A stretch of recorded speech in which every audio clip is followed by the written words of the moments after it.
जिब्रान साहब, तकरीबन मुसलसल जद्दोजहद की आज बाकायदा तौर पर मेडिकल बोर्ड ने रिपोर्ट जमा करा दी है, तो रिपोर्ट आपने भी देखी, क्या है रिपोर्ट के अंदर, उम्र कितनी है दुआ की? देखिए जी, रिपोर्ट के अंदर जो मोहतरम डॉक्टर साहिबान हैं, उन्होंने मुख्तलिफ़ जो टेस्ट किए हैं और मुख्तलिफ़ टेस्ट की नज़र में जो मुख्तलिफ़ एजेस हैं वो उन्होंने लिखी और फिर उनकी नज़र में उन्होंने अपना एक जॉइंट कंक्लूजन दिया है। और उनके कंक्लूजन के मुताबिक बच्ची 15 से 16 साल के दरमियान हो सकती है, उससे ज़्यादा नहीं। और उसमें भी उन्होंने लिखा है करीब तरीन 15 के। पहले ये बच्ची जिससे बार बार कहलवाया जा रहा था कि मैं 18 की हूँ, और पहले जो एक इम्प्रॉपर मेडिकल रिपोर्ट आई थी जो इसको 17 की प्लेस कर रही थी, जो इसके 18 के क्लेम को सपोर्ट कर रही थी, अब उस बयान की भी नफ़ी हो गई है, उस पहली मेडिकल रिपोर्ट की भी नफ़ी हो गई है।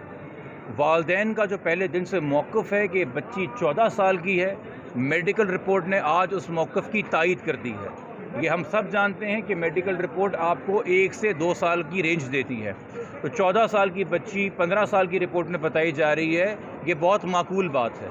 और चूँकि 15 साल की है और अंडर 16 है, तो आपके तवस्सुस से मैं सिंध पुलिस से भी मुखातिब हूँ और तमाम इस सूबे की हुकूमत से मुखातिब हूँ कि 16 साल की बच्ची की मेंटल स्टेट काउंट नहीं करती जब उसे घर से वरगला के ले जाया जाता है या बाहर बुलाया जाता है, वो किडनैपिंग के ज़ुमरे में आता है। सेक्शन 361, 363 बहुत वाज़ेह है, सुप्रीम कोर्ट के जजमेंट्स इनके ऊपर बहुत वाज़ेह हैं। 16 साल की बच्ची का से कम उम्र की बच्ची का निकाह आप सिंध में करें या पंजाब में करें, दोनों सूरतों के अंदर क्राइम है, इसमें कवानीन बहुत वाज़ेह हैं। और 16 साल से कम उम्र बच्ची के साथ किसी भी किस्म का जिनसी रिश्ता आप कायम करेंगे, वो सिवियर सेक्शुअल ऑफेंसेस के अंदर आता है, जिसकी कोई माफ़ी नहीं है। ये पुलिस भी इस बात से आगाह है। जिस मेडिकल रिपोर्ट का बहाना करके या जिस स्टेटमेंट का बहाना करके बग़ैर ये गौर किए हुए कि बच्ची ने किन हालात में स्टेटमेंट दिया है, पुलिस अपनी ज़िम्मेदारी से जान छुड़ाती रही है। आज मेरे ख़्याल में सिंध की तारीख के सबसे बड़ा जो मेडिकल बोर्ड बना है 10 डॉक्टरों का, उन्होंने हतमी राय दे दी है कि बच्ची 15 के करीब तरीन है। तो इसके बाद मैं तवक्को करूँगा कि कल इसी वक्त 24 घंटे गुजरने से पहले सिंध पुलिस की गिरफ्त के अंदर ज़हीर अहमद होगा, जिसको वो बार बार मिलते रहे हैं, बार बार बुलाते रहे हैं, तस्वीरें खिंचवाते रहे हैं, आईओ साहब मुस्कुरा के तस्वीरें खिंचवाते रहे हैं। उसने बेल लेने की तौफीक नहीं की, वो एक किडनैपिंग के केस में वांटेड है, मगर उसको अरेस्ट नहीं किया गया। ये सवालिया निशान बन गया है। आज इस केस के बारे में पुलिस के आला हुकाम ने 2 हफ्ते पहले आपसे कहा था ये केस ख़त्म हो चुका है, इस केस में कुछ नहीं है। आज मेडिकल रिपोर्ट आपको बता रही कि इस केस की कभी ढंग से तफ्तीश ही नहीं की गई थी, तो ख़त्म आपने कैसे कर दिया। ये चार्जशीट है सिंध पुलिस के ख़िलाफ़, ये चार्जशीट है सिंध हुकूमत के ख़िलाफ़, ये चार्जशीट है पुराने आपके साहब एजी जनरल के ख़िलाफ़, जिन्होंने अदालत ने बोला था ये किडनैपिंग का केस ही बनता। बच्ची की स्टेटमेंट को देखिए। तो इस मेडिकल रिपोर्ट की रोशनी में और नादरा डॉक्यूमेंट्स की रोशनी में, जिनको हम पहले दिन से कह रहे थे कि ऑथेंटिक डॉक्यूमेंट्स हैं, उनकी रोशनी में ये क्लियर ब्लैक एंड वाइट में किडनैपिंग का केस है, ये एक चाइल्ड मैरिज का केस है। और उसके बाद ये करंटली बच्ची इलीगल कन्फाइनमेंट में तस्वुर की जाएगी।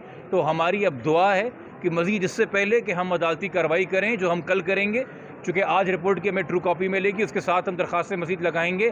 सिंध पुलिस आज हरकत के अंदर आ जाएगी, उनको पता चल जाएगा कोर्ट के और मीडिया के तवज्जुह से कि बच्ची कम उम्र है, पहले जितने उसके बयान थे वो झूठ पे मबनी है, और फौरी गिरफ्तारियाँ अमल में लाएगी। और जो वालदैन 2-2.5 महीने से कर्ब में मुब्तला हैं, तकलीफ़ में मुब्तला हैं, हर दर को खटखटाया है, हर दहलीज़ पे गए हैं, उनकी आप दाद रसी करेंगे और उनकी बच्ची दोबारा उनकी आगोश में लुटाएंगे। आप क्या बच्चे को शेल्टर में भेजने की भी दरख्वास्त दें, क्योंकि अब अगर वो अंडर 16 आती है? ये अदालत का फैसला है। हमारे लिए तो माँ की आगोश से बेहतर कोई शेल्टर बच्चे के लिए नहीं होता।